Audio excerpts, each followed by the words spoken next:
The other day, my friend and I were trying to figure out how we met. It was middle school English class, we were both new to the school, and we had been paired together for a project to write a short story together. A few sentences about ghosts and orange juice later, we finished the story, presented to the class, but turns out nobody else found it funny. But we've been best friends ever since, which makes me wonder, would we have ever talked to each other if our teacher hadn't made us work together? Was it fate or just a coincidence? Is fate even real? Where did it come from? Why does it exist? And why does it matter? Fate to me is contradicting. How are we supposed to differentiate between working hard to get something and giving up because having to work so hard for it must mean it's just not meant to be? Should I expect things to come to me naturally because it was my fate?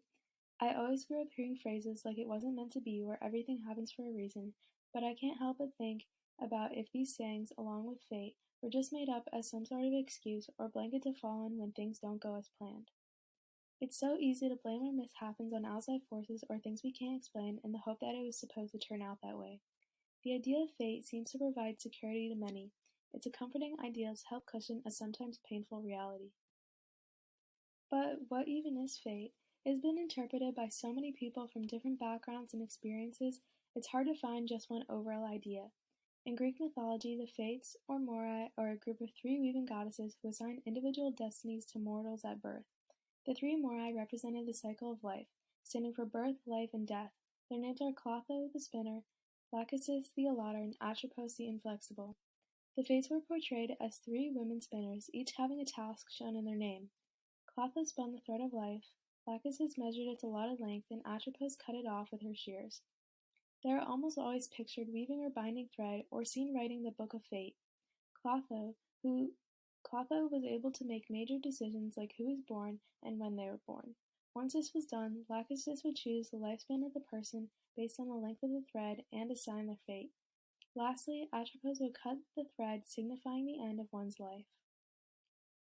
In religion, some Christians believe that God has predetermined our paths in life and we follow that path throughout life. Ephesians 2:10 says, "For we are his workmanship, created in Christ Jesus for good works, which God prepared beforehand that we should walk in them." Both of these ideologies support the fact that our future is controlled by forces out of one's control, by beings deciding what they think our lives should look like. Although these ideas will never be able to be proven 100% reliable or true, many people have adopted it into their system of beliefs. On a completely different side, I decided to look at the idea of free will versus determinism.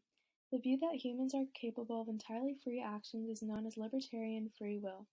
Most of us also believe that every effect has a cause and everything that happens now in the present is a result of events that occurred in the past. This view is known as hard determinism.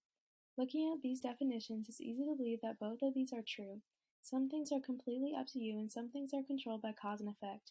Libertarians have defined free actions according to what's known as the principle of alternate possibilities, stating that an action is only free if the person doing that action could have done otherwise. Libertarians also believe that a person can cause a whole chain of events that wasn't caused by anything else. For example, a person hitting a baseball with a bat did so just because they felt like it. But many philosophers find this idea hard to support. They question where would these free decisions come from, and what would compel an agent to make one decision and not the other. And if you can't answer those questions, then you just supported the decision that actions are caused rather than free. It's actually pretty difficult to find arguments that support libertarianism free will. The best argument seems to be that it just feels like we are free.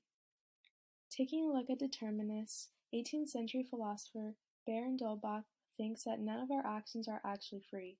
Hank Green says d'Holbach believed that everything that's happening right now is a result of an unbroken chain of events. Everything, he said, is the inevitable result of what came before it, including everything that we do.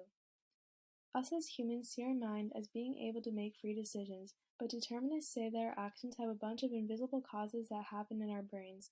When beliefs are combined with desire and behavior, you get a human action. When one factor changes, it can drastically change the outcome. Based on this, we could argue that our future is predetermined. It's the effect of every single decision we've made beforehand, which removes the thought that we have total control over our lives. Now, I initially chose this topic in hopes of taking a stance and finding out for myself whether or not I think fate is real. But after being presented with so much information with no right answer, It seems that I was left with more questions than I started with, except this time on a more broad scale. I started to realize that not everything in life has to have a set answer or meaning, and some things can just be left as they are. Even when considering the small things, it can be better to walk away with assumptions than to walk away with a forced truth that you might not like. Sometimes we spend too much time trying to uncover the answers and meanings of things that might not need one, instead of focusing on the things we can control. People tend to want answers to everything, to have a sense of control and awareness over our lives to an extent, and set a standard in which we can judge ourselves by.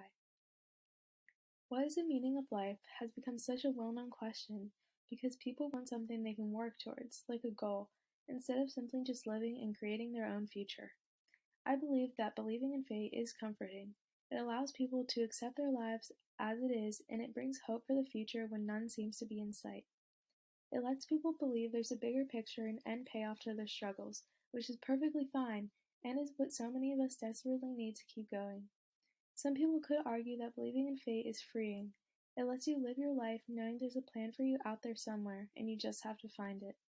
On the other hand, it can be seen as suffocating, thinking that no matter what you do, you'll end up with the same future planned for you from the start, which can be terrifying to think of, having no control over how your life turns out.